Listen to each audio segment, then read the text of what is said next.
Yes, and start. Ladies and gentlemen, I am happy to be here with you today. I am glad to see young scientists, especially women among you. You have gathered here to participate in the second Indian Rice Congress, which will, over these 4 days, discuss a variety of topics related to this important grain. It is heartening to see a gathering of talented scientists who invest their time and energy for rice research and also for India's food security and livelihood. There is no need to underline the importance of rice before this audience. You know very well how rice is the cornerstone of food security in India and also a key factor for our economy. Rice also figures very prominently in our heritage and culture. Right from the Vedas, our ancient literature in Sanskrit and other languages have rich references to this grain and many varieties of rice. Many rituals and ceremonies of various religious traditions are considered incomplete without akshat, the unbroken rice, which is a symbol of prosperity and even the wholeness of life.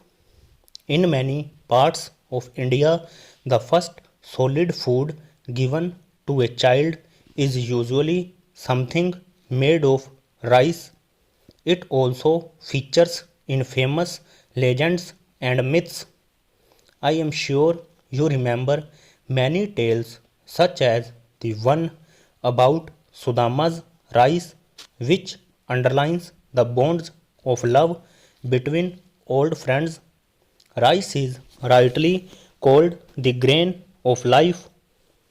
It arguably feeds more people than any other comparable food grain, especially in Asia.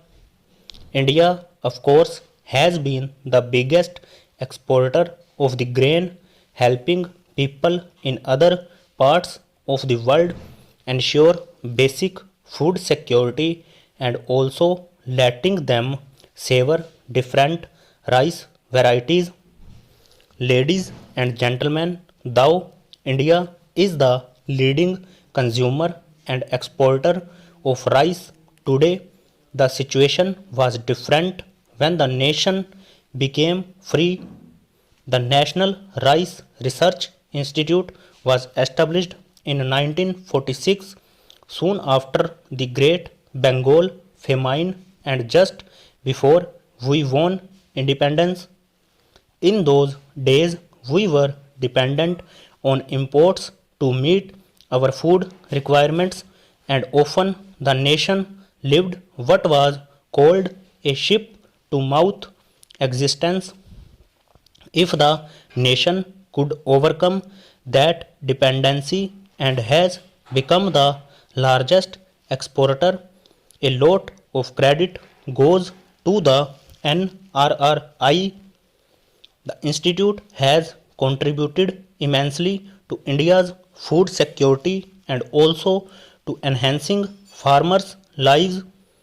For more than 75 years now, the NRRI has been working in these areas. India is proud of its rich biodiversity, and that includes varieties of rice too. Every region of this country boasts of a unique rice grain of its own with a distinct taste. In the last century, as irrigation facilities expanded, rice came to be grown in new places and found new consumers. Such a shift is not always good for the water usage in some regions. The paddy crop requires high amounts of water, but many parts of the world are facing severe water shortages due to climate change. Droughts, floods, and cyclones are now more frequent, making rice cultivation more vulnerable. Even as rice has broken new ground, there are places where traditional varieties are facing challenges. I am glad to know that traditional rice growers from the tribal communities of Odisha have helped conserve the unique genetic resources of rice for ages. I must mention here the exemplary work of Shrimati Kamla Pujari from Koraput, who has been collecting and preserving hundreds of rare and endangered crop varieties, including rice. She was honored with the Padam Shri Award for her inspiring initiative. Thus, the task before us today is to find the middle path, preserving and conserving traditional varieties on one hand and maintaining ecological balance on the other. I am therefore happy to learn that NRRI scientists are actively seeking solutions by collecting, identifying, and characterizing unique rice seed that can survive these cultivation challenges. I am told that this rice congress has dedicated sessions to discuss those issues. Another challenge is to save the soil from excessive use of chemical fertilizers, which are considered necessary for modern rice cultivation.